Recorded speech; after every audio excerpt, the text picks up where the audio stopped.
Fitri Nur Azizah Rahmawati, and I'm going to answer 20 questions based on the audio for my final exam. Who is the presenter of the program? The presenter of the program is Rick Walker. What topic are they discussing in the studio? They are discussing the topic of a digital detox. Why does Amanda need to be online a lot for her job?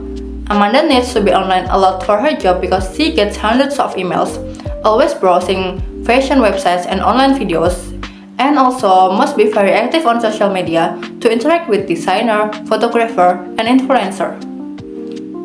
How many hours a day does Amanda think she spends online? Amanda thinks she spends online for at least 12 hours a day. What book inspired Amanda to try a digital detox? The book that inspired her was called Log Off: How to Stay Connected After Disconnecting by Black Snow. What was the first thing Amanda changed when starting her detox? The first thing she changed was removing distraction, like turning off all notifications, buzzes, alarms, and alerts. Why did Amanda decide to turn off notification? Because she had notifications set up for everything. She was always being forced to look at her phone, and removing them helped her to focus immediately. What question does the book suggest people should ask themselves before checking their phone? The book suggests people should ask themselves why every time before they check their phone. What did Amanda and her partner do as their next step after removing notification? They did a weekend with absolutely no screens. What does Amanda plan to try in the summer? Amanda plans to try a whole week of digital detox. Why do you think Amanda says her online life gets a bit messy?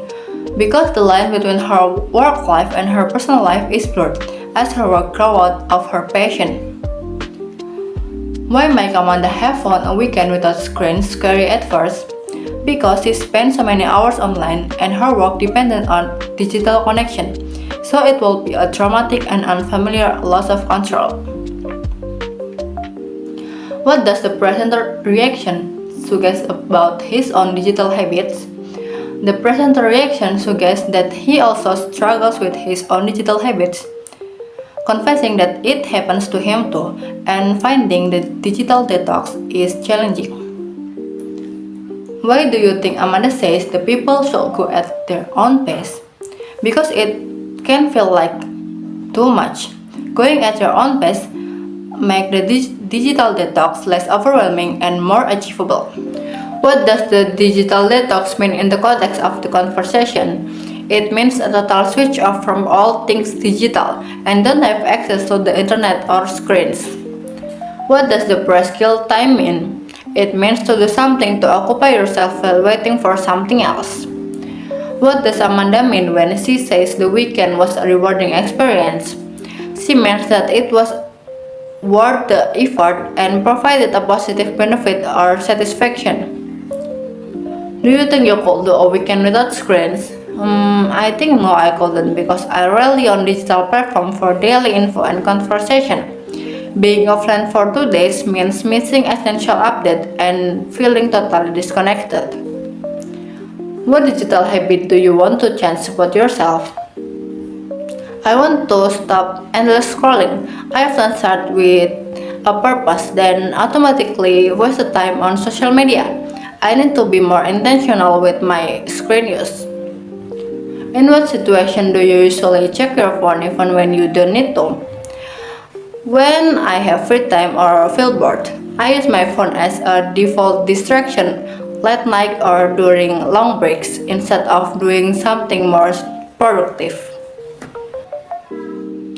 That was a great reflection. For the final part of this video, I want to share my entire listening journey, the ups, downs, and what's next. My journey started way back in elementary school with simple song, but honestly listening practice in high school was pretty rare, just a bit of dictation or listening to song clips. Actually, I like it because I enjoy English media, but it got stressful when I couldn't follow. My biggest struggles were not knowing enough vocab and missing those fast-connected speeches which made me panic and forget things easily. I think listening is still hard for me because I often lose focus and sometimes I just can't recognize a word when a native speaker says it quickly. Nowadays, my practice is chill. Mostly, I listen to music and watch English TikTok videos. The best tactic that worked in me were shadowing and ditching the subtitles. I felt genuinely proud when I finally understood a native speaker in a real conversation. I believe the best way for me to learn is repetition and active study, especially with comedy podcasts or content related to my major. My future goal is simple. I want to be totally confident for traveling. So I plan to swap some passive listening to active listening and start practicing different accents.